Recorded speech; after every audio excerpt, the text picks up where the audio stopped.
Guys, balik lagi bersama saya Akbar CK. Setelah viral adanya dugaan hubungan asmara, ya kan? Hubungan spesial antara si inisialnya RH dan T. Sampai dengan hari ini setelah Farhad Abbas membongkar itu semua, belum ada klarifikasi, belum ada respon ataupun tanggapan dari yang inisialnya yang disebut Farhad Abbas, RH dan T. Kalau yang disampaikan oleh Farhad Abbas ini fitnah, menurut mereka, mereka akan lapor polisi.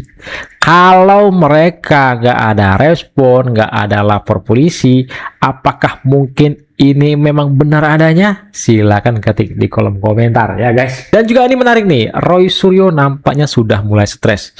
Udah jarang diundang di televisi maupun podcast-podcast.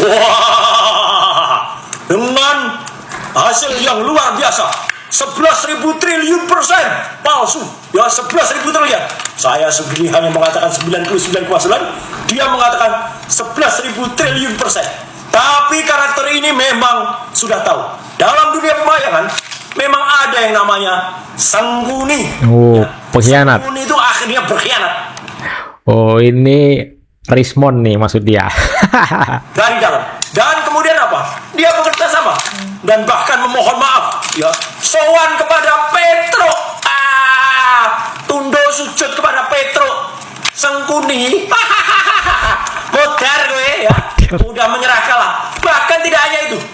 Dia sehina-hinanya, ya, sowan kepada Petro Cile. Fufu fafa maksud saja. Tadinya dia teriak, ini yang dimaksudkan, tapi akhirnya kasih parsel, ya, kasih parsel kepada si Sengguni ini. Dan Sengguni ini sekarang dimainkan. Sengguni ini sekarang dijadikan bulat-bulatan oleh para termul. Wah, ceboker Nusantara. Wah, inilah ceboker Nusantara. Ada yang kemudian dengan gembira untuk acara setahun mereka. Lihat mereka semuanya pakai nomor rekening.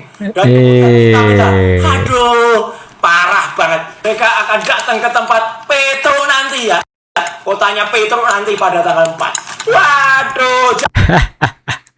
Roy Suryo sudah mulai gerah dengan YouTuber Nusantara. Kok yenggol-yenggol YouTuber Nusantara? Apa urusannya, Roy? Wuih. Aduh, udah mulai stres ya kan? Karena basis objektif dari objeknya itu sama yang dinyatakan salah oleh Rismon, ya berarti pernyataan Roy juga pasti salah. Lalu masa bisa lompat jadi bener? Waduh, berarti udah tergambar ini. Oh, sudah. Kalau menurut feeling hukum yang saya pahami sebagai aktivis dan lawyer, ditahan Roy ini. Ditahan. Tifa juga. Karena udah cuap-cuap kemana-mana. Ternyata salah. Oh, ternyata salah. Cuap kemana-mana ternyata salah. Ditahan. Yang menyalahkannya temennya sendiri lagi.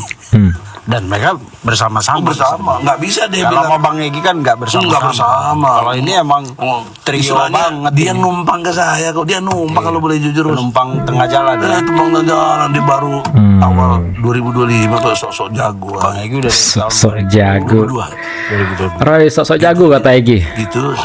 Dia akan menjadi problem serius di situ.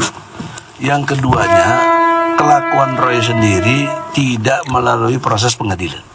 Tapi dia sudah bombastis ngomong ke publik pakai gunakan IT, itu kena undang-undang IT. Oh iya dong, afirmatif banget. Iya, makanya ada pasal 12 tahun tuh pantas. Jangan dibilang, oh saya dikriminalisasi.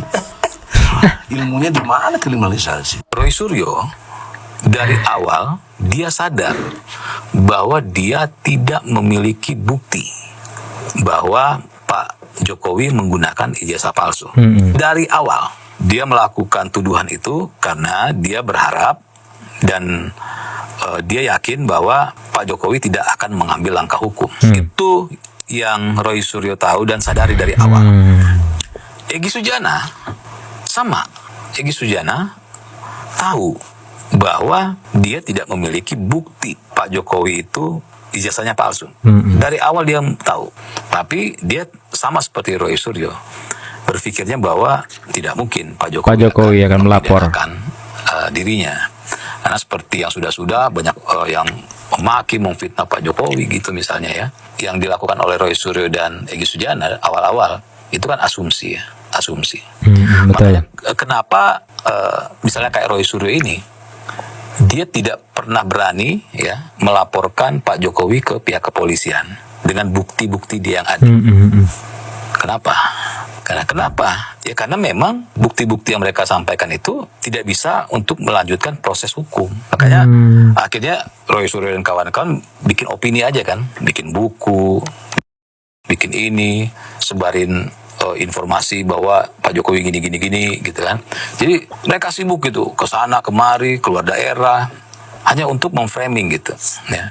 Nah, berdasarkan dari komentar Edi Rendra, jadi disitulah kita pakai akal sehat. Akal sehatnya adalah Egy Sujana berpikir, kalau ini diteruskan, saya tidak punya data yang cukup, maka saya konyol.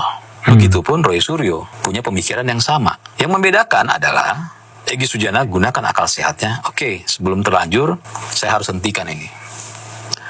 Roy Suryo mau seperti itu, tapi dia tidak punya nyali seperti Egy Sujana.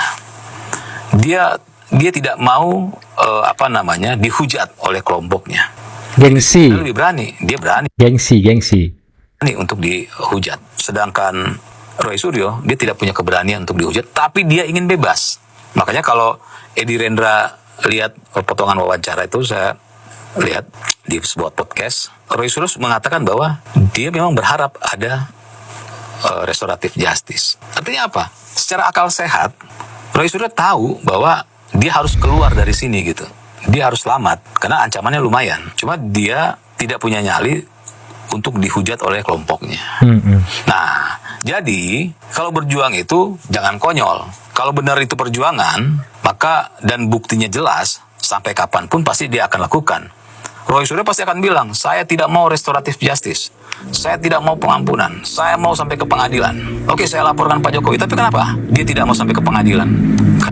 Karena dia tahu di pengadilan dia tidak punya bukti.